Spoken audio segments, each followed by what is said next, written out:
எல்லாருக்கும் வணக்கம்.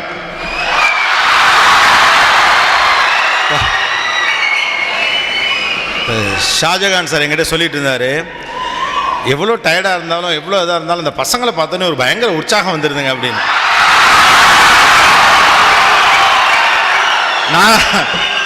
நான் அவர்கிட்ட சொன்னேன், ரொம்ப நாளாகவே இந்த உற்சாகத்தை வச்சு தான் நான் ஓட்டிக்கிட்டே இருக்கேன். நான் எவ்வளோ பிரச்சனையில் இருந்தாலும் பரீட்சை இன்னைக்கு மார்ச் 3 மார்ச் 2 ஓகே, சேஷாதிரி கூட தப்பாக சொல்லிவிட்டாப்ல 3ன்னு. மார்ச் 2 நம்ம பரீட்சை எழுதி பல வருஷம் ஆச்சுல. நான் இப்போது கூட நான் தூக்கத்தில் அதிர்ந்து விழித்து எழுகிற ஒரு கனவு எனக்கு ஒன்று உண்டு. இப்போ கூட எப்பயாவது ரேராக அது வரும். பயந்து அப்படியே எந்திரிச்சு உட்காந்துட்டு அப்பா இது கனவு அப்படின்னு தோணும். என்னவா இருக்கும்னு நினைக்கிறீங்க?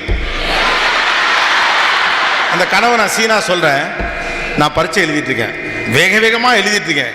எழுதிக்கிட்டு இருக்கிற பட்டார்னு வந்து அந்த ஹாலில் இருக்க அந்த சூப்பர்வைசர் பிடிங்கிட்டு உங்கள் டைம் முடிஞ்சிருச்சுங்கிறார். சார் இன்னும் ஒரு 10 minutes கொடுங்க சார் ப்ளீஸுங்கண்ணே, போ வெளியே அப்படிங்கிறாரு. பாதி தானே எழுதணும்னு முழிக்கிறப்ப பார்த்தா அப்பா நம்ம 12ஆம் கிளாஸ் பரீட்சை எழுதிட்டோம், இது கனவு தான். உலகத்திலே ரொம்ப கஷ்டம், நான் எல்லா இடத்துலையும் சொல்கிறது தான். இந்தியாவில் குறிப்பாக நம்ம ஊரில் ரொம்ப கஷ்டம் இந்த 10ஆம் கிளாஸு 12ஆம் கிளாஸ் பரீட்சை எழுதுறதும் அதில் மார்க் எடுக்கிறது தான். வேறு என்ன வேணாலும் செஞ்சுக்கலாம். அண்ட் மோஸ்ட் இம்பார்ட்டன்ட்லி ஒருத்தன் 12th ஸ்டாண்டர்ட் படிக்கிறான் அப்படின்னா பார்த்த ஒன்றுமே தெரிஞ்சிடும். அல்லது ஒரு பொண்ணு 12th ஸ்டாண்டர்ட் படிக்கிறா 10th ஸ்டாண்டர்ட் படிக்கிறான்னா பார்த்த ஒன்றுமே தெரிஞ்சிடும். முகத்தில் ஒரு வெறுமை அப்படியே இருக்கும்,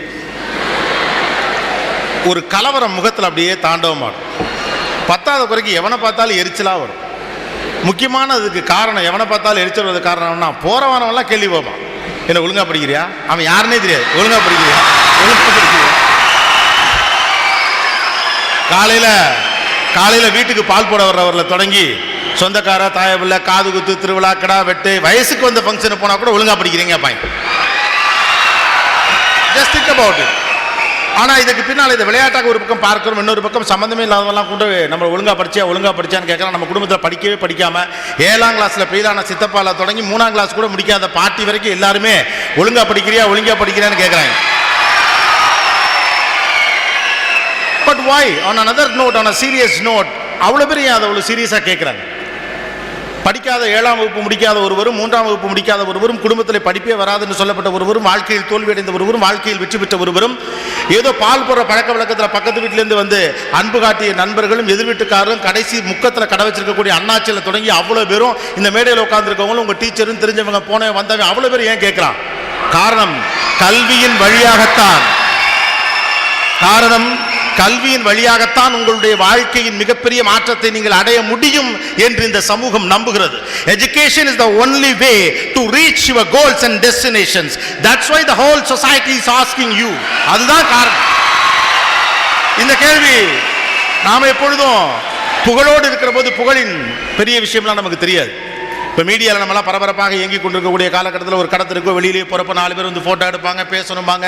நாம் ஒரு வேலையாக வந்திருப்பா அப்போ எரிச்சலாக இருக்கும். என்னுடைய நண்பர்கள் சில பேர் அப்படி பார்த்துருக்கேன், கடுப்பாயிரம் மாப்பிள்ள அப்படிலாம் சொல்லுவாங்க. நான் அவங்கள்ட்ட சொல்லுவேன், உனக்கு இது காலம் முழுக்க நிலைத்திருக்குமா என்று உனக்கு தெரியாது. ஒரு குறிப்பிட்ட காலம் வரைக்கும் மட்டுமே எந்த மனிதனும் ஆசீர்வதிக்கப்பட்டிருப்பான். எல்லோரும் கவனிக்கக்கூடிய இந்த காலகட்டத்தில் உனக்கான நேரத்தை அவர்களுக்கு கொடு, தப்பில்லை அப்படின்னு சொல்லுவேன். அப்படியான காலகட்டம் தான் இது. உண்மையாக சொல்லப்போனால் நீங்களாம் 12ஆம் கிளாஸ் முடித்தவொடனே நாங்களாம் ஒருவே கண்டுக்க மாட்டோம். உங்களெல்லாம் நல்லா இருக்கியான்னு கூட வாயை திறந்து கேட்க மாட்டோம். அதே பால் போடுற ஆயா ஏன்ப்பா ஒழுங்காக படிக்கிறேன்னு அடுத்த வருஷம் உங்களை கேட்காது. கடமுக்கத்தில் கடை வச்சிருக்கக்கூடிய அண்ணாச்சி தம்பி நல்லா படிச்சியான்னு உங்களை கேட்க மாட்டார். You are so special today, don't take it as a gripping thing. எல்லோரும் என்னை எரிச்சல் படுத்துகிறார்கள் என்று தயவு செய்து நினைக்காதீர்கள். நீங்கள் முக்கியமானவர்கள் என்று கவனிக்கப்படுகிற காரணத்தினால்தான், நீங்கள் அவசியமானவர்கள் என்று கவனிக்கப்படுகிற காரணத்தினால தான் எல்லோரும் உங்களை கேட்குறாங்க. இவ்வளோ பெரிய நிகழ்ச்சி இப்போ எதுக்கு நடத்துகிறாங்க? இது போன வருஷத்தை விட இந்த வருஷம் க்ரௌட் கூட நினைக்கிறேன். லாஸ்ட் டைம் நான் வந்ததை விட ஒரு பெரிய க்ரௌட். இந்த ஆடிட்டோரியம் இதை விட பெருசாக வந்து உட்காந்துருக்கு.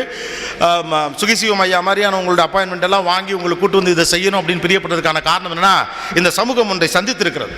எந்த சமூகம் கல்வியின் வழியாக ஜெயித்ததோ அந்த சமூகம் அடுத்த தலைமுறை ஜெயிக்கணும்னு ஆசைப்படும். இந்த இந்திய தேசமே, குறிப்பாக தமிழகமே அல்லது தென்னிந்தியாவே கல்வியின் வழியாகத்தான் ஜெயிச்சிருக்கு. அதனால தான் இங்கே வரக்கூடிய அத்தனை முதலமைச்சரில் தொடங்கி அவ்வளவு அரசியல்வாதில் தொடங்கி யாராக இருந்தாலும் சரி, பள்ளிக்கூடத்தில் படிக்கிற பிள்ளைக்கும் கல்லூரியில் படிக்கக்கூடிய பிள்ளைக்கும் தேவைப்படக்கூடிய வாய்ப்பு வசதிகளை செஞ்சு தந்தால் தான் தமிழ்நாட்டில் நீங்கள் தலைவர். That is why the whole leaders starting from Kamarajar, Kamarajar காலத்திலிருந்து தொடங்கி இன்று வரைக்கும், நாளை வரைக்கும், அடுத்த நாள் வரைக்கும், இன்னும் 25 வருஷத்துக்கு 100 வருஷத்துக்கு பின்னாலையும் கூட கல்விக்காக எல்லோரும் உயிரை கொடுக்கிற ஒரு தேசமாக நாம் இருப்பதற்கான காரணம் கல்வி மற்றும் தான் சமூகத்திற்கான மாற்றத்தை உருவாக்கி தரும். Education is the greatest weapon. வேற என்ன இருக்கு நம்மட்ட? உலகத்தில் இருக்கக்கூடிய மிகப்பெரிய அளவுக்கான ஆயில் வளங்கள் இங்கே கிடையாது. உலகத்தில் இருக்கக்கூடிய மிகப்பெரிய அளவுக்கான பொருளாதார வளங்கள் இங்கே இல்லாமல் இருக்கலாம். தங்கத்தினுடைய அளவு குறைந்து கொண்டே போகலாம். என்ன வேணாலும் இருக்கட்டும், 65 கோடி சிங்க குட்டி இளைஞர் கூட்டம் இருக்கு. That's a power. மூளை 130 கோடி பேர் இந்தியாவுடைய மக்கள் தொகை என்பது ஒரு காலத்தில் பிரச்சனையாக இருந்திருக்கலாம். ஆனா இந்தியாவுடைய ஆகப்பெரிய பலம் என்பது இந்த 130 கோடி மக்கள் தொகை தான். 130 கோடி பேரை வெறும் சதைப்பிண்டமாக இருக்கிற சமூகத்தில் அது பிரச்சனை. 130 கோடி மூளை இந்தியாவில் இருக்கிறது. அதில் 65 கோடி மூளை எப்போதும் பரபரப்பாக இயங்குகிற இளைஞர்களின் மூளை என்பதுதான் இந்தியாவின் பலம். That's the strength of this country. அதுதான் இந்த தேசத்துடைய ஆகப்பெரிய பலம். ஆனால் இந்த மூளையும் வேகத்தையும் இதயத்தை வைத்துக் கொண்டு நீங்கள் எல்லாம் என்ன செய்து கொண்டிருக்கின்ற ஒரு கேள்வி இதுவரைக்கும் உங்களுக்குள் நீங்கள் எழுப்பி இருக்கிறீர்களா என்பதுதான் நான் உங்கள் முன்னால் வைக்க போகிற கேள்வி. Are you guys using this on a right channel? ஒரு அணுவிஞ்ஞானிக்கும் அணுகுண்டு தயாரிக்கிறவனுக்கும் அதே அணுகுண்டு வழியாக ஒரு கருவியை தயாரித்து நாட்டை அழிக்கக்கூடிய தீவிரவாதிக்கு ஒரே மூளை தான். ஒருத்தர் தேசத்தை வளர்ப்பதற்காக அணுசக்தியில் ஈடுபடுறான், ஒருத்தர் தேசத்தை அழிப்பதற்காக மக்கள் மீது குண்டு வீசுறான். 2 பேருக்கு ஒரே மூளை தான். 2 பேரும் ரேடியோ வழியாக ஒரு குண்டை கண்டுபிடிக்க முடியும். ஒருத்தர் அழிவுக்கு பயன்படுத்துவான், ஒரு ஆக்கசக்தி பயன்படுத்துவான். தோட்டக்காரகத்துக்கு வேட்டக்காரகத்துக்கு வித்தியாசம் இருக்கு. தோட்டக்கார வெட்ட வளரணும் நினைச்சு வெட்டுவான், வேட்டக்கார வெட்டுனா சாகணும் நினைச்சு வெட்டுவான். இந்த மூளை எதுக்கு பயன்பட போகுதுங்கிறதா இப்ப கேள்வி. We have it. What are you going to do with that? வாழ்க்கையில் நீங்கள் ஒரு நாளும் திரும்ப பெற முடியாத விஷயத்திற்கு பேர் இந்த இளமையும் வேகமும். Nobody is rich enough to buy their past என்று சொல்வார்கள். தன்னுடைய கடந்த காலத்தை விலைக்கு வாங்கக்கூடிய அளவுக்கு இந்த உலகத்தில் எவனுமே பணக்காரன் கிடையாது. Whoever it may be. உலகத்தில் ஆகப்பெரிய பணக்காரன் நீங்கள் யார் வேண்டுமானால் சொல்லுங்கள், கடந்து போன இந்த நொடியை அவனால் உயிரை கொடுத்தாலும் வாங்க முடியாது. You are sitting on a golden mine, guys, believe it. வாழ்க்கையின் மிக முக்கியமான தருணம் இது. You can't buy it back. நீங்கள் கடந்து போகக்கூடிய ஒவ்வொரு வினாடியும் it's calculated. You can't buy back. இது ஒட்டுமொத்தமாக விடுமுறை நாட்களை எல்லாம் சேர்த்து வருட கணக்கில் ஏர்ன்டு லீவ்னு வாங்குவாங்க. இல்லை, அப்பெல்லாம் வாங்க முடியாது. வாழ்க்கையில் சில நேரங்களில் நீங்கள் சோம்பி கிடக்கலாம், இந்த வேகத்தை விட்டு கொடுக்கலாம். Please understand your priorities. உலகத்தினுடைய மிகப்பெரிய நாடுகள் கூட இந்தியாவை பார்த்து பயப்படுவதற்கான காரணம் ரேஷியோலாம் ஒன்றும் கிடையாது. நாம் ஒன்றும் அந்த லெவலில் கிழிக்கவும் கிடையாது. உட்காந்துருக்கானுங்க வீட்டுக்கு 2 பயலுக எல்லாம் இந்த சைஸில் அப்படியே நிற்கிறான், படிக்கிறான், பேசுகிறான், யோசிக்கிறான், சிந்திக்கிறான். மாற்றுச் சிந்தனைகளோடு கூடிய மாபெரும் இளைஞர் கூட்டம் ஒன்று இருக்கிறது என்பதுதான் உலக நாடுகள் உங்கள் மீது வைத்திருக்கக்கூடிய மரியாதை. உலக நாடுகள் அத்தனைக்கும் உங்கள் மீது பயம் இருக்கிறது. ஆனால் நீங்கள் உங்களுக்குள் பயந்து கொண்டு கிடக்கிறீர்கள் என்பதுதான் இருக்கக்கூடிய பிரச்சனை. இந்த மூளையும் மனமும் திடமும் ஆற்றலும் வேகமும் விவேகமும் வெற்றியும் எதற்காக பயன்பட போகிறது? இது படிக்கட்டுகளில் பயணம் செய்வதற்கு, தொங்குறதுக்கா, பொம்பளை பிள்ளை எப்படினாலும் திரியறதுக்கா, ஜாலியாக ஃப்ரெண்டோட சேர்ந்து வெளியில் போகிறதுக்கா, சினிமா பார்க்கறதுக்கா, ஊர் சுற்றுறதுக்கா, வம்புழுக்கிறதா, உரண்டை இழுக்கிறதுக்கா, எதுக்கு? What are we going to use that? நீங்கள் வேட்டக்காரனா தோட்டக்காரனா? நீங்கள் எவ்வளவு முக்கியமானவர் என்கிறது குறித்த புரிதல் இந்த சமூகத்துக்கு வருவதே மிக முக்கியமானது உங்களுக்கு வர வேண்டியது. Who you are is matters. அடுத்து என்ன சொல்றாங்களா, 2ஆம் பட்சம் நீங்க உங்களை பத்தி என்ன அபிப்பிராயம் வச்சிருக்கீங்க தான் முக்கியம். நீங்கள் கூட்டத்தில் ஒருத்தனா, கோடியில் ஒருத்தனா, இல்ல தலைமை தாங்குவதற்கான தலைவனா, அறிவியலை கண்டுபிடிக்க போகிற அறிவியலானா, விஞ்ஞானியா, தேசத்தை தூக்கி நிறுத்த போற ஒரு ஆளா, இல்ல கூட்டத்தில் வெறும் கைத்தட்ட போற ஒருத்தாரா? Who are you? இந்த கூட்டத்துக்குள்ள தான் ஒரு சச்சின் தெண்டுல்கர் உட்கார்ந்திருக்கான். இந்த கூட்டத்துக்குள்ள தான் ஒரு கல்பனா சாவ்லா உட்கார்ந்திருக்கா. இந்த கூட்டத்துக்குள்ள தான் ஒரு மதர் தெரேசா உட்கார்ந்திருக்கா. இந்த கூட்டத்துக்குள்ள தான் ஒரு தோனி உட்கார்ந்திருக்கா. எனக்கெல்லாம் படபடன்னு இருக்கு. இந்த தலைமுறை தோத்து போச்சுன்னு வச்சுக்க, தேசம் தோத்து போயிடும். 60 ஆண்டு கால வாழ்க்கையில் இங்க இருக்கக்கூடிய மூத்தவர்கள், அரசியல்வாதிகள், தலைவர்கள், விற்பனர்கள், மனிதர்கள் எல்லாரும் சேர்ந்து ஒரு மிகப்பெரிய பாதையை வகுத்து கொடுத்துருக்காங்க. என் தலைமுறை நல்லா இருக்கணும். சுகிசிவன் சார் கூட ஒரு சூப்பரான விஷயம் சொன்னாங்க. உலகத்திலேயே இங்க இருக்கக்கூடிய அப்பனாத்தா மாதிரி வேற எங்கேயுமே கிடையாதியா, நீங்களாம் சந்தோஷப்படணும்னு. அவங்க எல்லாம் அப்படி ஒரு பாதையை உங்களுக்கு போட்டு கொடுத்துருக்காங்க. It is your high time for you to pay them back. உங்களுக்காக செய்த மனிதர்களுக்காக நீங்கள் திரும்ப செய்வதற்கு உங்கள்ட்ட வேற என்ன இருக்கு? உங்களுடைய அறிவை தவிர. What else you have accept your knowledge and education, guys? உங்கள்ட்ட அவர்களுக்கு திரும்ப கொடுப்பதற்கு நீங்கள் வைத்திருக்கக்கூடிய ஒரே ஒரு ஆயுதம் கல்வி. யோசிச்சு பாருங்க.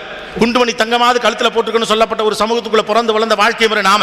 அந்த குண்டுமணி தங்கத்தை கூட பிள்ளைக்காக அடமான வச்சுட்டு ஸ்கூல் ஃபீஸ் கட்டுறதுக்கோ, ஷூ வாங்குறதுக்கோ, சாக்ஸ் வாங்குறதுக்கோ, புக் வாங்குறதுக்கோ கொடுத்துட்டு, பக்கத்து வீட்டில் இரவல் நகையை 10 முறை வாங்கிட்டோம், இனிமே போய் வாங்க முடியாது, அசிங்கமா இருக்கும்னு சொல்லிட்டு கல்யாணத்தன்னைக்கு வீட்டுக்குள்ளேயே இருந்துக்கிட்டு நான் வீட்டுக்குள்ள இல்லைன்னு நல்லது கிட்டது கூட போகாம வீட்டுக்குள்ளே முடங்கி போய் பிள்ளை படிக்க வேண்டும் என்று ஆசைப்படுகிற ஒரு தாயின் கனவை உங்கள் அறிவு தீர்க்கும் என்றால் நீ அறிவாள். அவ்வளவுதான். That's it. Have a bigger vision. நீங்க விசிலடிச்சான் குஞ்சுகளாக இருப்பதில் எங்களுக்கு எந்த பிரச்சனையும் இல்லை. ஆனால் அது உங்களுக்கு பிரச்சனையாகும் என்பதுதான் பயம். இந்த ஆற்றலும் இளமையும் எப்படியெல்லாம் பயன்படுத்த முடியும் என்று ஒரு அனுபவத்திற்கு பிறகு புரிகிறது. ஆனால் அது இப்பொழுதே புரிந்துவிட்டால் இந்த தேசத்திற்கு எவ்வளவு பலம். ஒரு குறிப்பிட்ட வயது வரைக்கும் தான் மூளை சொல்ற அளவுக்கு வேகமா மனசு இயங்கும், மனசு சொல்ற அளவுக்கு உடம்பு இயங்கும். 3 ஒரே நேர்கோட்டில் பயணிப்பதற்கான காலம் என்பது இந்த காலம் தான். This is the age. இந்த காலகட்டத்தில் மூளை சொல்றது மனசு கேட்கும், மனசு சொல்றது உடம்பு கேட்கும், உடம்பு சொல்றது மனசு கேட்கும், மனசு சொல்றது மூளை கேட்கும். ஒரு கட்டத்தில் மூளை வேகமாயங்கும், உடம்பு வேகமாயங்காது. மனசு வேகமாயங்கும், மூளை வேகமாயங்காது. மூளை மனசு வேகமாயங்கினா உடம்பு இடம் கொடுக்காது. உடம்பு இடம் கொடுத்தா மூளை இடம் கொடுக்காது. மூளை இடம் கொடுத்தா மனசு இடம் கொடுக்காது. மனசு இடம் கொடுத்தா உடம்பு இடம் கொடுக்காது. ஆனா எல்லா இடம் கொடுக்கிறது இப்பதான். You are the fullest complete people now. What are you going to do with that? இங்கதான் எனக்கு எல்லா பெரியவனும் தெரிகிறான், நீ பெரியவனாக உன் கண்ணாடியில் உனக்கு தெரிகிறாயாங்கிறதா கேள்வி. Are you going to do that or not? நீங்க எல்லாம் இந்த கூட்டத்தில் கோவிந்தா படுற ஒரு ஆளா போறீங்களா?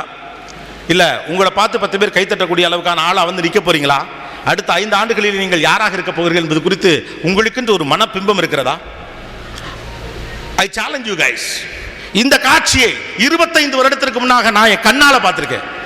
நான் நின்று பேச 10,000 பேர் உட்கார்ந்து பார்ப்பான் என்று 25 வருடத்திற்கு முன்னாலே அந்த காட்சியை நான் கண்ணில் பார்த்திருக்கேன். அது என் முன்னால் நடக்குது. This is happening. அப்ப எல்லாம் ஒரே மாதிரி தான். நான் அங்கதான் உட்கார்ந்துருந்தேன். நமக்கு இங்கிலீஷ் வராது, நமக்கும் பெருசா பேச வராது, படபடங்கும் சகப்பா இருக்கவனுக்குலாம் இங்கிலீஷ் நல்லா வருங்கிற எல்லா கால்குலேஷனோட இருந்த ஒரு ஆள் தான் நான் என்ன எக்ஸாம்பிளா எடுத்துக்கிறது நான் பெரிய ஆளுங்கிறது காரணம் இல்லை. நாம சொல்லிட்டா சேஃப், அடுத்தவங்களை சொல்றதை விட அப்படிங்கிறதுக்காக சொல்றதுதான். நாம எப்பொழுதுமே நம்ம பத்தி பெருசா புரிஞ்சுக்கல, அடுத்தவனை பத்தி சூப்பரா சொல்லிடும். அவன் பெரிய அறிவாளி, அவங்க குடும்பத்தில் 7 பேர் IAS, அவங்க பிறந்ததுலேருந்தே அறிவு 2 மூலம் அவங்க குடும்பத்தில் எல்லாரும். அடுத்தவனிடம் இருக்கக்கூடிய மிகப்பெரிய புத்திசாலித்தனமான விஷயங்கள் என்னவென்றெல்லாம் உங்களுக்கு தெரியும். What are the special things the other guy having is.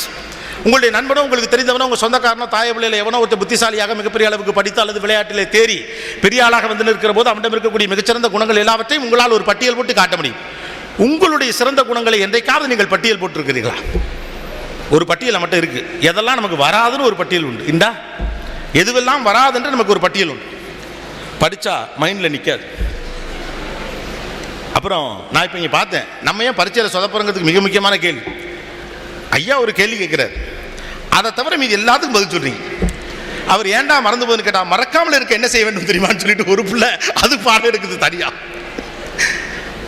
உங்க எல்லாருக்கும் ஒரு தகவல் தான், நீங்கள் சொல்லுவதை அடுத்தவர்கள் கேட்க வேண்டும் என்று நீங்கள் ஆசைப்பட்டால் முதலில் நீங்கள் கேளுங்கள். கேட்கிறவனே சொல்லுகிறவன். எவன் முதலில் கேட்கிறானோ அவன் தான் சொல்லவே முடியும். எவன் முதலில் கேட்கிறானோ அவன் தான் சொல்லவே முடியும். இப்ப இருக்க சமூகத்துக்கு உடனே ஜெயிக்கணும், ஃபாஸ்டா போகணும், அடுத்து போகணும், போங்க. ஆனால் அதற்குரிய உழைப்பை கொடுங்கள். உங்களை முக்கியமானவராக நீங்கள் கருதுங்கள். இது மட்டும்தான் நாங்கள் முன்னால் வைக்கக்கூடிய விஷயம். உங்களை முக்கியமானவராக கருதுங்கள். உங்களுடைய சிறந்த குணங்கள் யாவை, உங்களுடைய பெஸ்ட் கேப்பபிலிட்டிஸ் என்னங்கிறத முதல்ல ஒரு பட்டியல் போடுங்க. வாழ்க்கையில் நம்மகிட்ட தோத்து போறதுக்கு 1000 பட்டியல் இருக்கு. எனக்கு இங்கிலீஷ் வராது, என் குடும்பத்தில் எவனுக்குமே படிப்பு வராது, ஜெனட்டிக்கலா மரபு ரீதியாக எனக்கு அறிவே கிடையாது, நான் படிச்சதெல்லாம் கரெக்டாக பேப்பரை பார்த்தோன்னே மறந்து போயிடும், எனக்கு மட்டும் இப்படி நடக்குது, அவனுக்கெல்லாம் நல்லா நடக்குதுன்னு விளங்காம போறதுக்கான லிஸ்ட்னு கேட்டால் 150 ஐட்டம் இருக்கு. ஆனால் நீங்கள் எந்தெந்த விஷயத்தில் பெஸ்ட்னு உங்கள்கிட்ட ஒரு லிஸ்ட் இருக்கா? யோசிச்சு பாருங்க. முதல் பெஸ்ட், நம்மகிட்ட எல்லாம் உயிர் இருக்கு. பாயிண்ட் நம்பர் 1, உயிர் இருக்கா? இருக்குல்ல. உங்களோட உங்க தேதியில் உங்க ஜாதகத்தில் பிறந்த ஒருத்தன் அன்னைக்கே செத்து போயிட்டான். உங்களுக்கு தெரியுமா? ஒருத்தர் 15 நாள் கழிச்சு செத்து போயிட்டான். இந்த ஒருத்தர் செத்துட்டாங்க, அடுத்த நிமிஷம் ஒருத்தர் சாவ போறான். நமக்கெல்லாம் உயிர் இருக்கு. அதுவே பெரிய விஷயம். உயிர் இருக்கு. நிறைய பேருக்கு உயிரே இல்லை. How many people got a chance to sit here? உங்களோடு படித்த நண்பர்கள் எத்தனை பேரால் 7ஆம் வகுப்பை தாண்ட முடிந்தது? எத்தனை பேருக்கு சிறு வயதிலேயே படிப்பதற்கான சாத்தியக்கூறுகள் இல்லாமல் அப்பா வீட்டில் இல்லாமல் போயிட்டார், அம்மா மட்டும் தனியாக இருக்காங்கன்னு சின்ன பிள்ளையிலேயே ஒரு பள்ளிக்கூடத்துக்கு பையை தூக்குறதுக்கு பதிலாக ஏதோ ஒன்று தூக்கிட்டு வயக்காட்டுக்கு வேலைக்கு போயிடுச்சு. எத்தனையோ பிள்ளைங்க 7ஆம் வகுப்பில் பாடத்தை படிப்பில் நிறுத்திட்டு குடும்ப கஷ்டம் சொல்லி போயிடுச்சுங்க. 9ஆம் கிளாஸ் வரைக்கும் நல்லா படித்தவங்களுடைய ஒரு தோழி குடும்பத்தில் பிரச்சனை சரியில்லை, அப்பா வீட்டுக்கு சரியாக பணம் கொடுக்க மாட்டேங்கிறாரு, அல்லது அம்மாவுக்கு உடம்புக்கு முடியலன்னு சொல்லிட்டு ஏதோ ஒரு வேலை போயிடுச்சு. யோசிச்சு பாருங்க. இந்த இடம் வரைக்கும் வந்து உட்காருவதற்கே மிகப்பெரிய பிளஸ்ஸிங் வேணும். நீங்கள் கடவுளால் வடிகட்டப்பட்டு தான் இந்த இடத்துக்கு வந்து உட்கார்ந்துருக்கீங்க. நீங்கள் நல்லா படிக்கணுங்கிறது உங்களுடைய உழைப்புலாம் ஒன்றும் கிடையாது, அது உங்களுடைய பொறுப்பு. Please understand. நீங்கள் படிக்கிறதுங்கிறது நீங்கள் படிக்கிறது இல்லை. நீங்கள் படிக்கிறதுக்கு முன்னால் லட்சம் பேரோட தியாகம் இருக்கீங்க. உங்கள் தந்தையின் தியாகம் இருக்கிறது, உங்கள் தாயின் தியாகம் இருக்கிறது. சம்பந்தமே இல்லாமல் ஏதோ ஒரு கிராமத்துக்கு பக்கத்தில் காதிருந்த கல்வி பிள்ளைங்க படிக்கணுங்கிறதுக்காக எஜுகேஷன் செஸ்க்கு எடுத்து வைக்கிறாள் ₹1 காசு, அவன் நெத்தி காசு, அது உள்பட இருக்கு. நீங்கள் அங்கே இருப்பதற்கும் நான் இங்கே இருப்பதற்கும் நான் காரணம் அல்ல, நீங்கள் காரணம் அல்ல, இந்த சமூகம் காரணம். நீங்கள் படிப்பது உங்களுக்காக அல்ல, இந்த சமூகத்திற்காக. விழுந்து விழுந்து கிடக்கக்கூடிய இந்த சமூகத்தை தூக்கி நிறுத்துவதற்காகத்தான் நீங்க படிக்கிறீங்க. You have a bigger responsibility. It's not just making marks. 1190 mark எடுக்கிறதுக்கோ 1180 மார்க் எடுக்கிறதுக்கோ நீங்க படிக்கல. கடன் பட்டு கிடக்கக்கூடிய இந்த சமூகத்திற்கு பதில் சொல்வதற்காக படிக்கிறீங்க. தந்தைகளின் தியாகத்திற்கு முன்னால் யோசிச்சு பாருங்களேன், 15 வயசுல அப்பனையெல்லாம் நமக்கு பிடிக்காம போயிடும். உலகத்திலே மோஸ்ட் நான் அண்டர்ஸ்டாண்டிங் கைனா அது அப்பா தான். அது குறிப்பாக 15-16 வயசுல ஆம்பளை பிள்ளைகளுக்கு இந்த அப்பா பிடிக்காம போயிட்டு அம்மாட்ட சொல்ல, இந்த ஆளா ஏமா கட்டின அப்படிமா. அப்பாக்களிடம் ஒரு அற்புதமான குணம் உண்டு. அது கொஞ்சம் பெரிய பிள்ளையான பிறகுதான் உங்களுக்கு புரியும், எல்லோருக்கும் அப்பதான் புரியும். அம்மாக்கள் 1000 முறை தங்களுடைய அன்பை அவங்கள்ட்ட எதிர்பார்ப்பாங்க. உன்னை பெத்தெடுக்க நான் எவ்வளவு சிரமப்பட்டேன் தெரியுமா அப்படிமாங்க. நீங்க இட்லி வைக்கிறத ஒழுங்கா சாப்பிடலனா கூட, என்னம்மா சட்னியில் உப்பு 2 போயிருச்சுன்னா, உன்னை எவ்வளோ கஷ்டப்பட்டு பெத்தெடுத்தேன், இன்னைக்கு 2 உப்புகள் கூட போயிருச்சுன்னு சொல்லி அம்மாவை திட்டியடா அப்படின்னு கண்ணில் ஜலம் வச்சுப்பாங்க. ஆனால் அப்பாக்கள் அப்படி இருக்க மாட்டாங்க. அப்பாக்கள் வேண்டுமென்றே ஒரு பொய்யான பிடிவாத முகம் வைத்திருப்பார்கள். பார்க்கிற போதெல்லாம் முறைப்போடே இருப்பார்கள். சந்தோஷமாக 4 வார்த்தை பிள்ளையோடு பேச மாட்டார்கள். அவருக்கு நல்லா தெரியும், தெருமுனையில் நண்பர்களோட சேர்ந்து நீங்க அவங்கவுங்க அப்பனை திட்டிக்கு தான் இருக்கீங்கன்னா அவருக்கு நல்லா தெரியும். என்னை என் மகன் திட்டான அவருக்கு தெரியும், என் குறித்து அவனுக்கு நல்ல அபிப்பிராயம் இல்லை என்று அவருக்கு தெரியும், எல்லாமும் தெரியும். ஆனால் வேண்டுமென்றே கடுகடுவென்று ஒரு முகத்தை வைத்துக் கொண்டு 10 மணிக்கு பிறகு நீங்கள் படுத்து உறங்கிய பிறகு உங்கள் தலையை கோதிவிட்டு மட்டுமே அன்பு காட்டுகிற ஒரு தந்தை ஒரு நாளும் உங்களிடம் எதிர்பார்ப்பதில்லை. He never expects. அது தந்தையின் மனசு. You go and check in your family. உங்கள் வீடுகளில் நீங்க போய் செக் பண்ணி பாருங்க. 10 அப்பால 8 அப்பா சொல்லுவான், எனக்கு அழுகின பழம் தான் பிடிக்கும் அப்படிம்பார். ஆப்பிள் பழத்தின் அழுகிய பக்கத்தை மட்டும் சாப்பிட்டு விட்டு நல்ல பக்கத்தை பிள்ளை திங்க வேண்டும் என்பதற்காக 40 ஆண்டுகளாக ஒருத்தர் ஒதுக்கி வைக்கிறான். It is not that easy. உங்கோட்டு பீரோ எது, உங்க அப்பம்ட்டு பீரோ எதுன்னு வீட்டை பார்த்தா தெரிஞ்சிடும். வெளியில இருக்கக்கூடிய செருப்பு ராக்கில் தெரிஞ்சிடும் யாருது. வாறு போட்ட 2 செருப்பு கிடக்கிறது அப்பனூட்டு, புதுசா வந்து இறங்கின அத்தனை செருப்பு நிற்கிறது பிள்ளையூட்டு. 4 கட்டம் போட்ட சட்டையோடையும் மாச கடைசியில் ஒரே ஒரு தடவை ஸ்பெஷல் தோசை வாங்கி தின்னுட்டும் கடைசி வரைக்கும் பிள்ளைக்காக ஒரு இறுகின முகத்தோட ஒருத்தர் வாழ்ந்து செத்து போயிடுறாயா, அவனுக்கு நீங்க என்ன பண்ணுவீங்க? என்ன பெல்ட்டி அடிச்சு காட்டுவீங்களா? படிச்சுதான் காட்டணும்.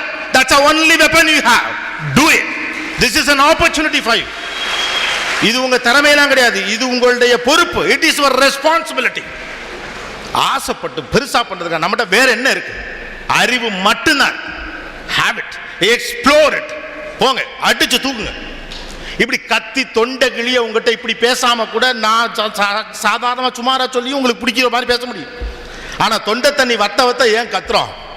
இந்த கூட்டத்துக்குள்ளேருந்து எவனாவது ஒருத்தன் கிளம்பி அடிச்சு தூக்கி நிறுத்திட மாட்டான்னு ஒரு ஆசை, நிறுத்துவாங்கிற நம்பிக்கை.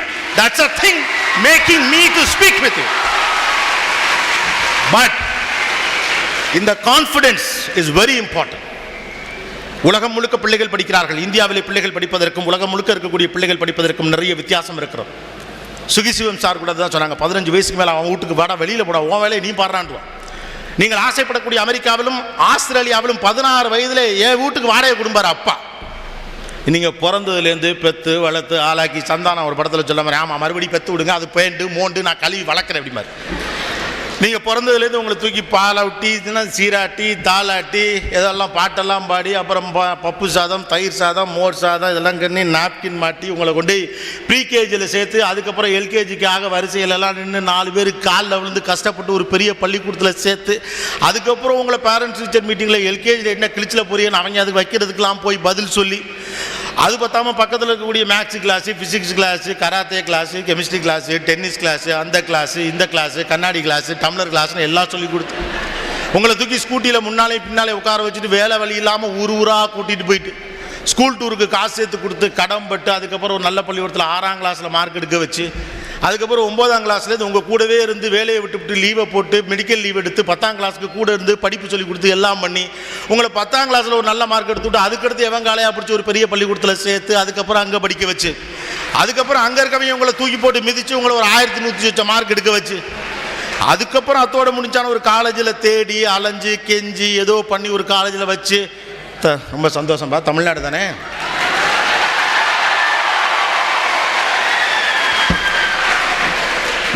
நம்ம ஸ்டேட்ல தானே இருக்கோம், என்ன தண்ணி வரல அப்படின்னு நினைச்சேன் நான். அதெல்லாம் முடிச்ச பிறகு ஒரு காலேஜில் சேர்த்து அதுக்கப்புறம் நீங்கள் கேம்பஸில் தேர்னா பரவாயில்ல, கேம்பஸில் தேரலைன்னா தெரிஞ்சவன் சொந்தக்காரன் மாமன் மச்சன் எவங்காலே அப்படின்னு உங்களுக்கு ஒரு வேலை வாங்கி கொடுத்து அதுக்கப்புறம் நீங்கள் புதுசாக காசை பார்த்தோன்னே ஒரு ஆட்டம் ஆடுறப்ப அதுக்கெல்லாம் தம்பி இப்படி செய்யப்படாதான கெஞ்சி கூத்தாடி சொந்தக்காரன் தாயவளன்னு பார்த்து ஒரு நல்ல பொண்ணாக கட்டி கொடுத்து அதுக்கப்புறம் நீங்கள் சும்மா இருக்காமல் ஒரு பிள்ளையை பெப்பீங்க. மறுபடியும் ஃபர்ஸ்ட்லேருந்து ஆரம்பிப்பாங்க. பிள்ளைக்கு செஞ்சதை பேரனுக்கு செய்வான், பேரனுக்கு செஞ்சதை பேத்திக்கு செய்வான். கடைசி வரைக்கும் தான் வாழாம தான் தலைமுறை மட்டுமே வாழும்னு நினைக்கிற ஒரு கூட்டம் நம்ம கூட்டம். How you are going to pay back to them? How you are going to pay back to them? It is an opportunity for you people to pay back to them. இதுதான் உங்களுக்கான சரியான தருணம். அவர்களுக்கு நீங்கள் நன்றி கடன் காட்டுவது.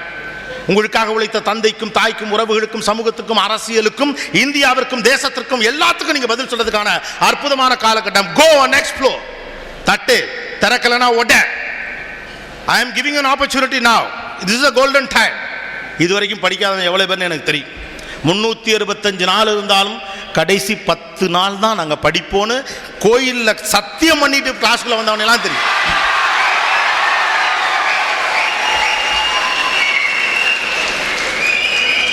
தொலையட்டும். அடுத்து 11th படிக்கிறவங்களாவது அப்படி பண்ணாதீங்க. ஆனால் இப்போ இருக்கவங்க குறைஞ்சபட்சம் இனிமேலாம் நம்மளால முடியாது மாப்பிள்ளை அப்படின்னு சொல்கிறவனோட தயவு செஞ்சு சேராம இனியாவது முடியும் நம்பி உள்ளே இறங்குங்க. As I told you, the purpose of education is different. நீங்கள் யாருக்கெல்லாம் நன்றி செலுத்த வேண்டும் என்று விரும்புகிறீர்களோ அவர்களுக்கு நன்றி செலுத்துவதற்கான ஒரே வாய்ப்பு உங்களுக்கு கல்வியின் வழியாக மட்டுமே கிடைக்க போகிறது. Use and explore. உங்களுடைய ப்ரையாரிட்டி என்ன நீங்களே முடிவு பண்ணிக்க. இந்த இளமையை ஆற்றலை வைத்துக் கொண்டு என்ன செய்ய வேண்டும் என்று நீங்களே முடிவெடுத்துக் கொள்ளுங்கள். அவ்வளவுதான். அந்த அளவுக்கு நீங்கள் முட்டாள் பிள்ளைகளோ சிறு பிள்ளைகளோ அல்ல. You should know what is your priorities.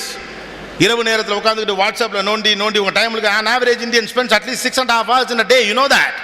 ஒரு சராசரி இந்தியன் ஒரு நாளைக்கு இணையத்திலையும் வாட்ஸ்அப்லையும் டெலிஃபோன்லையும் டிவிலையும் சினிமாலையும் 6.5 மணி நேரத்தை ஸ்பெண்ட் பண்ணுறான். Time is money, speed is the god and time is the ஈவில்னு சொன்னானு. Speed is the god and time is the evil. இந்த உலகத்தில் எல்லாத்தையும் பெறுவதற்கான வாய்ப்பு இருக்கு. அந்த நேரம் உங்களுக்கு இருக்கா? அந்த நேரத்தை நீங்க சரியா வச்சிருக்கீங்களா? இரவு 10 மணிலிருந்து காலை 10 மணி வரை நீங்க பேசலாம். ஒரு நிமிஷத்துக்கு 10 காசு. அப்படின்னா ஒரு மணி நேரத்துக்கு எவ்வளோ? 6 ரூபா. ஒரு நிமிஷத்துக்கு 10 காசு விலை வைக்க ஒரு ஃபோன் கம்பெனிக்காரனை நீங்க எப்படி அனுமதிப்பீங்க? உங்கள் ஒரு நிமிடத்தின் விலை அதுதானா? பெருமையா வாட்ஸ்அப்லையும் ஃபேஸ்புக்லையும் பில் கேட்ஸோட ஒரு நிமிஷத்து சம்பளம் எவ்வளவு தெரியுமா? வெக்கமா இல்ல? நம்ம ஒரு நிமிஷத்து சம்பளம் எவ்வளையா? That's important. Make million in 1 minute. ஒரு பைசாக்கு ஒரு ஃபோன் கம்பெனி உங்க நேரத்தை திருடுது. Steal the time from the society. TV டேந்து எடுத்துக்கங்க, சினிமா டேந்து எடுத்துக்கங்க, வாட்ஸ்அப் டேந்து எடுத்துக்கங்க, ஃபேஸ்புக் டேந்து எடுத்துக்கங்க, ட்விட்டர்ல இருந்து எடுத்துங்க. ஃபேஸ்புக்ல போய் ஸ்டேட்டஸ் அப்ளை பண்ணி புதுசாக ஒரு ப்ரொஃபைல் பிக்சர் போட்டு அதுக்கு எத்தனை லைக்ஸ் வந்துச்சுன்னு 7 தடவை பார்த்து நமக்கு போட வேண்டியவெல்லாம் போடாட்டி அவனுக்கு ஒரு ஃபோனை போட்டு அவனை திட்டி உனக்கு அறிவில்லை அவன் ஃப்ரெண்டு தானே நீ ப்ரொஃபைல் பிக்சர் பார்த்தோமா நான் மாத்திரம் இல்லை.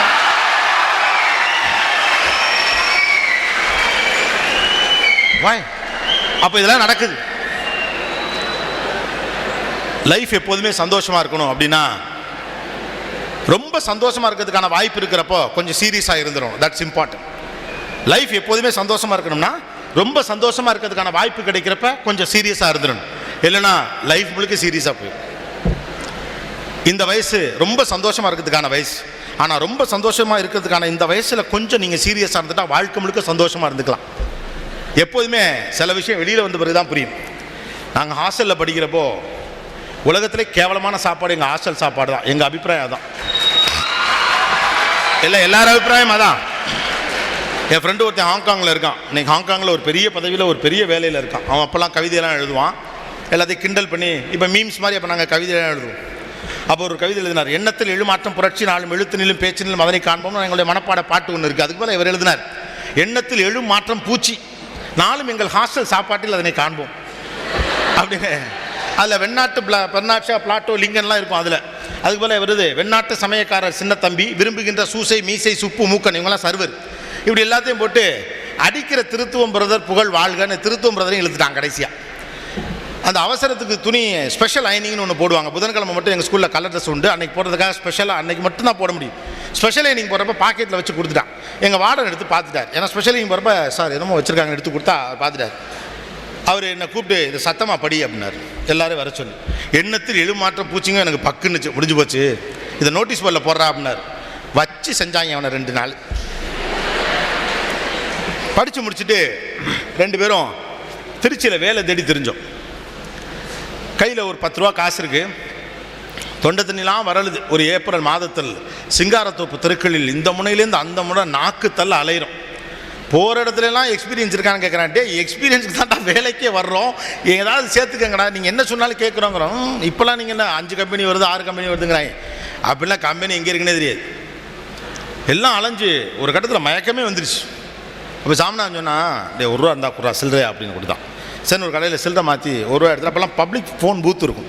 ஃபோனை போட்டு எங்கள் திருத்துவன்றதுக்கு போட்டு என்னடா திடீர்னு களைச்சு போய் பேசுகிறா அப்படின்னு அவர் கேட்டார். அவர் தான் மெஸ்ஸி இன்சார்ஜ். அவர் முதல்ல தான் கேட்பார், சாப்பிட்டியா அப்படின்னு கேட்பார். ஏடா களைச்சு போய் பேசுகிறா, என்னாச்சுரா அப்படின்னாரு. ஒன்றும் இல்லை பிரதர், நம்ம ஹாஸ்டல் சாப்பாடு தான் பிரதர் பெஸ்ட்டு, அதை சொல்ல தான் பிரதர் கூப்பிட்டேன் அப்படின்னா. சிங்காரத்தோப்பு தெருக்களிலே வேலை தேடி நாக்கெல்லாம் உலர்ந்து நல்ல சொத்துக்கு நாயாக அலைந்த போதுதான் தெரிந்தது ஹாஸ்டல் சாப்பாடு நல்ல சாப்பாடுன்று. இந்த வயசு அப்படி தான். இப்போ எதுவுமே மொக்கையாக தான் இருக்கு. எல்லாமே ஒரு மீமோட முடிஞ்சு போயிடும். எந்த டீட்டெயில் ஸ்டடியும் இப்போ இருக்காது. ஆனால் இதுக்குள்ளே சுதாரிக்கிறவன் புத்திசாலி, அவ்வளோதான். Point number 1, feel yourself important. You are not just one of the student. You are an inspiration to somebody. நீங்கள் யாரோ ஒருவருடைய வாழ்க்கையை மாற்றுவதற்காக இங்கு பிறந்திருக்கிறீர்கள். இரண்டாவது, நீங்கள் நன்றி கடன் செலுத்துவதற்கான மிக முக்கியமான நேரம் இது. தயவு செய்து மறந்து விடாதீர்கள். இந்த உலகத்தில் எல்லா நாடுகளுக்கும் வெவ்வேறு விதமான ஆயுதம் இருக்குது. இந்தியாவில் இளமையும் கல்வியும் மட்டும்தான் ஆகப்பெரிய ஆயுதம். நீங்கள் பதில் சொல்ல வேண்டியது நிறைய பேருக்கு இருக்கிறது. Please understand. நீங்கள் எதிர்த்த தெரு சுப்பிரமணிக்கு பக்கத்து தெருவில் இருக்கக்கூடிய வரதராஜனுக்கு பதில் சொன்ன காலம்லாம் முடிஞ்சு போச்சு பாஸ். நீங்கள் அமெரிக்காவுக்கு பதில் சொல்ல வேண்டிய இடத்துல இருக்கீங்க. உலக நாடுகள் அத்தனையும் உங்களை போட்டியாக பார்த்து கொண்டிருக்கக்கூடிய காலத்தில் நீங்கள் உலகம் முழுக்க இருக்கக்கூடிய எல்லோருக்கும் பதில் சொல்ல வேண்டியது. Education is a package. ஒருத்தருக்கு ஒருத்தர் உதவுங்கள். தயவு செஞ்சு அதை செய்யுங்க. அதுவும் இந்த 12th ஸ்டாண்டர்ட் 10th ஸ்டாண்டர்ட் வந்துட்டா நம்ம எஜுகேஷன் சிஸ்டமில் போட்டின்னு ஒன்று பண்ணி 10 வருஷம் 20 வருஷம் ஒன்றா இருந்த பைபிளே கூட அவ்வளோ பொய் சொல்கிறாங்க. 15 வருஷம் உங்கள் கூட ஒன்றா இருந்திருக்கான். ஒரு எல்கேஜிலேருந்து ஒன்றா படித்த பையன் மாப்பிள்ளை படிச்சுட்டு கேட்டால் இல்லைன்னு சொல்கிறான். இது என்ன படிப்பு? பொய் சொல்லாதங்கிறதான மொதல் படிப்பு. பயலுகள்லாம் கூட தேவையில்லை. இந்த பொம்பளை பிள்ளைங்க ரொம்ப அநியாயம், சொல்லவே சொல்லாது இல்லையா? ஒன்று தெரிஞ்சுங்க, நீங்கள் ஜெயிச்சாலும் ஜெயிச்சேதான், உங்கள் தோழி ஜெயிச்சாலும் ஜெயிச்சேதான், நீ ஜெயிச்சாலும் ஜெயிச்சேதான், உன் நண்பன் ஜெயிச்சாலும் ஜெயிச்சேதான். அடுத்தவன் தோத்து ஜெயிக்கிறதுக்கு பேர் ஜெயிப்பில்லை. அடுத்தவன் தோத்து ஜெயிக்கிறதுக்கு பேர் ஜெயிப்பில்லை. எல்லாரும் ஜெயிக்க வச்சுட்டு ஜெயிக்கிறதுக்கு பேர் தான் ஜெயிப்பு. எல்லாருமா சேர்ந்து ஜெயிக்கப்பா. That's important. ஏன்னா நம்ம பற்றின அபிப்பிராயம் எப்போதுமே எப்படி இருக்கு அப்படின்னா, individually we are good, collectively we are very weak அப்படின்னு சொல்லுவாங்க. இந்தியன்ஸ் ஆல்வேஸ், இந்தியாவை பற்றின ஒரு பொது அபிப்பிராயம் என்பது அதுதான். Individually they are strong, collectively they are week அப்படின்னு. இந்தியன் கிரிக்கெட்டையுமே நீங்கள் எடுத்துக்கங்களேன். சச்சின் டெண்டுல்கரின் சாதனை அநேகமாக விராட் கோலியை தவிர வேறு யாராலும் முறியடிக்க முடியாது இல்லையா? நேத்து I am resigning from limited over கிரிக்கெட்னு தோனி அனௌன்ஸ் பண்ணோன்னே வேர்ல்டு ட்ரெண்டிங்கில் இருக்கான் ட்விட்டரில். உலகத்தில் இருக்க அவ்வளோ பேர் அதுக்காக ஐயோ நீ என்ன கேப்டன்சிலேருந்து போறியாங்க. அவ்வளோ பெரிய ரெக்கார்டு ஹோல்டர், கையில் 24 ரன் ஒரு ஓவரில் நிற்கிதுன்னா அசால்ட்டா தோனி இருக்காங்க, நமக்கே நம்பிக்கை வந்துடும். 6 பால் இருக்கு. வேற யாராவது நின்னா 6 பால் தான் இருக்கு. 24 ரன் எடுக்கணும். தோனி அங்கே நின்னா 6 பால் இருக்கு. ஏன்னா அவன் 4 பால் அதை முடிப்பான். திராவிடெல்லாம் அவரா நினைச்சா தான் அவுட் ஆவார். வால் ஆஃப் இந்தியன் கிரிக்கெட் நின்றுகிட்டே இருப்பாப்ல. ஷேவாக் 200 ஈஸியாக 2 முறை பெஞ்ச் மார்க் பண்ணவர்லேருந்து தொடங்கி உங்களுக்கு தனியாக டீமாக எடுத்தீங்கன்னா அவ்வளோ பெரிய டீம். தனிப்பட்ட முறையில் ஒருத்தருடைய ரெக்கார்டை நீங்கள் பார்த்தீங்கன்னா அவன் ஒரு ஆள் ஒரு டீம் அடிக்கலாம். ஆனால் எல்லாம் சேர்ந்து ஜிம்பாப்வே தோற்று போயிடுவாங்க. இவ்வளோ பேர் சேர்ந்து ஜிம்பாப்வே தோற்று போயிடுவாங்க. We are strong individually, collectively we are weak. சக்தேன்னு ஒரு படம் வந்தது பார்த்தீங்களா? அதில் ஒவ்வொருத்தரும் தான் ஜெயிக்கணும் அப்படின்னு நினச்சி விளையாடிக்கிட்டு இருப்பாங்க. யாராவது பார்த்துறீங்களா சக்தேன்னு ஒரு படம்? பார்க்கலையா? பாருங்க. சினிமாவில் பார்க்க வேண்டிய மிக முக்கியமான படத்தில் ஒன்று சக்தே. இப்போ வந்ததில் தங்கல். போய் பார்க்கலாம், 2 படம். It's a very important film. அந்த படத்தில் இந்தியாவுக்கும் ஆஸ்திரேலியாவுக்கும் ஃபைனல்ஸ் நடக்கும் ஹாக்கி, விமன் ஹாக்கியில். சண்டிகரை சேர்ந்த ஒரு பொண்ணும் இன்னொரு ஸ்டேட்டை சேர்ந்த ஒரு பொண்ணும் தானே கோல் அடிக்கணும்னு ரொம்ப பிரயத்தனப்படுவாங்க. தங்களுக்கு பேர் கிடைக்கணும் அப்படின்னு நினைப்பாங்க. அதனால இந்த கோமல்ங்கிற பொண்ணு இந்த சண்டிகர் பொண்ணுக்கு பாஸ் கொடுக்கவே மாட்டான். கோமல் பிரீத்திக்கு பாஸ் கொடுக்க மாட்டான், பிரீத்தி கோமலுக்கு பாஸ் கொடுக்க மாட்டான். இது அந்த ஆஸ்திரேலியன் கோச் கவனிச்சுக்கிட்டே இருப்பார். அவர் அதை வச்சு பிளான் பண்ணுவார். இந்த கோமலும் பிரீத்தியும் தான் ஃபார்வேர்டு விளையாடுறாங்க. ஃபார்வேர்டு விளையாடுற இந்த 2 பேரும் கரெக்டாக பந்தை ஷேர் பண்ணிக்கலாம்னா இவங்களால கோல் அடிக்க முடியாது. ஃபார்வேர்டுகளுக்குள்ள ஒற்றுமை இல்லை. அதனால வச்சு ஒரு ஸ்ட்ராட்டஜி டிசைன் பண்ணுவார். ஒரு கட்டத்தில் மேட்ச் முடிய போகுது. இந்தியா 1 கோல் போட்டால் ஜெயிச்சிடும். 2 பேரும் டையில் இருப்பாங்க. அப்போ கோமல் அந்த பந்தை தட்டிக்கிட்டே ஓடி வருவார். இந்த பக்கம் சண்டிகர் பொண்ணு பிரீத்தி ஓடி வந்துட்டே இருப்பான். இந்த பக்கம் கோமல் கத்துவா. அந்த பிரீத்தி தயவு செஞ்சு பாலை பாஸ் பண்ண, ஏன்னா அவளுக்கு ஃப்ரீயாக இருக்கும், அவள் கோல் போட்ட முடியும். அப்போ அந்த ஆஸ்திரேலியன் கோச் இதை கவனிச்சு அவள் பால் பாஸ் பண்ண மாட்டான். ஏன்னா அவளுக்கு அவள் கோல் பண்ணும். நம்ம எப்படி ஒவ்வொருத்தரும் தனித்தனியாக கோல் பண்ணுமோ, நான் படிக்கல அந்த சப்ஜெக்டை நீ படிக்காதம்ல, அது மாதிரி பிரீத்திக்கு அவள் பாஸ் பண்ணவே மாட்டா கோல். அப்போ அந்த கோச் சொல்லுவார் ஆஸ்திரேலியன் கோல் கீப்பர்ட்ட, வெளியில் வந்து பந்தை தடு, ஏன்னா இவளே தான் ஓடி வரப்போறா, முன்னால் வந்து பந்தை தடும்பா அப்படின்னு அந்த ஆஸ்திரேலியன் கோச் கத்துவார். உடனே அந்த கோல் கீப்பர் பொண்ணு என்ன பண்ணுவான், அந்த கோல் போஸ்ட்டை விட்டு கொஞ்சம் முன்னால் வந்து பந்தை கோமல்கிட்டேருந்து தடுக்கிறதுக்காக வர ட்ரை பண்ணுவா. அந்த second, the moment of the film you can see. அந்த 1 செகண்டில் அந்த கோல் கீப்பர் வெளியில் வந்தோடனே கோல் போஸ்ட் அங்கே ஃப்ரீ ஆயிரும். இப்போ ஃப்ரீயாக அடிக்கலாம். கோமல் அந்த பந்தை அப்படியே பிரீத்திக்கு தள்ளி விட்டு, பிரீத்தி இந்த முட்டா முட்டாளுக்கு நாம யாருன்னு காட்டும்பா. பந்து கோலுக்கு போகும், இந்தியா ஜெயிக்கும். உலகத்தின் நிறைய முட்டாள்களுக்கு நாம் யார் என்று காட்ட வேண்டியிருக்கிறது. உலகத்தின் மிகப்பெரிய முட்டாள்களுக்கு நாம் யார் என்று காட்ட வேண்டியிருக்கிறது. இந்த உலகத்தின் முட்டாள்களுக்கு இந்தியா எவ்வளவு பெரிய தேசம் என்பதை காட்டுவதற்கும், உங்கள் தாய் தந்தைக்கு நன்றி கடன் செலுத்துவதற்கும், 60 ஆண்டுகளுக்கு மேலாக மிகச்சிறந்த பாதையை உங்களுக்கு உருவாக்கி கொடுத்த மனிதர்களுக்கு நன்றி செலுத்துவதற்கும் கல்வியை ஒரு ஆயுதமாக பாருங்கள். சந்தன காற்று நம் ஜன்னலில் வீசட்டும், சரித்திரம் நாளை நம் சாதனை பேசட்டும். நன்றி, வணக்கம்.